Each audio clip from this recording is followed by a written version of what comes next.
Ukraine will receive military reinforcement from Germany in the near future.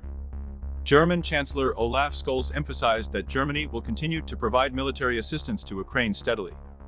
During a speech in the Bundestag, he announced that Ukraine will receive Gepard self-propelled anti-aircraft guns and the Iris-T-air defense system in the coming weeks. Russian media reported on Thursday that a group of armed Ukrainian saboteurs with yellow armbands entered the territory of the village of Sushana in the Bryansk region and took some residents hostage. There were also reports of fighting, explosions in the village, and the destruction of a power substation and gas station. The Russian Volunteer Corps took responsibility for the sabotage. The Ukrainian authorities suggested two versions of what happened: a Kremlin provocation or actions by Russian partisans. Russian President Vladimir Putin called the attack in the Bryansk region a terrorist act and an attack by neo-Nazis. Slovakia is ready to transfer Soviet-made MiG fighter jets to Ukraine due to a shortage of spare parts and technical maintenance specialists. The Slovak defense minister emphasized that the transfer of planes will help save lives and is a win-win option for all participants in the process. A final decision should be made within a few days or weeks. If the transfer takes place, Slovakia will become the first NATO member to supply combat aircraft to Ukraine.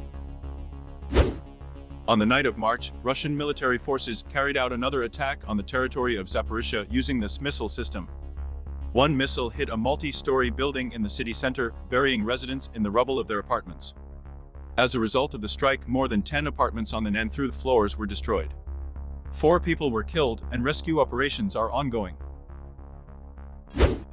Ukrainian defense forces have repelled more than attacks by the Russian army on 5 fronts where they are trying to advance.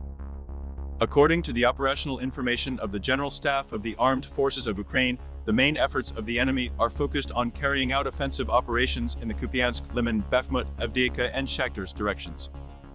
As noted by the General Staff, the level of threat of missile strikes is very high throughout Ukraine. Due to warming, the situation on the front in Ukraine has become more favorable for the defending side. Mud and puddles hinder the movement of heavy equipment. This was reported by British intelligence in its daily summary on the war in Ukraine. It is expected that the air temperature will continue to rise in the coming weeks. The most difficult conditions in this regard are expected by the end of March. US Attorney General Merrick Garland said that the US has enough evidence to label the owner of the Wagner Group, Yevgeny Prigozhin, a war criminal. The group is responsible for crimes in Donbas and the illegal transfer of prisoners from Russia to the front. The question of recognizing the group as a terrorist organization is within the competence of the US State Department.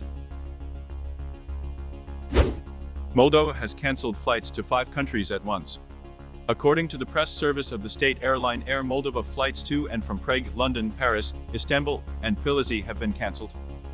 The reason for the cancellation of flights is called operational difficulties. 2 planes in the airline's fleet are currently unavailable for flights. A few days ago, the Hungarian low-cost airline Wizz Air cancelled all flights from Moldova.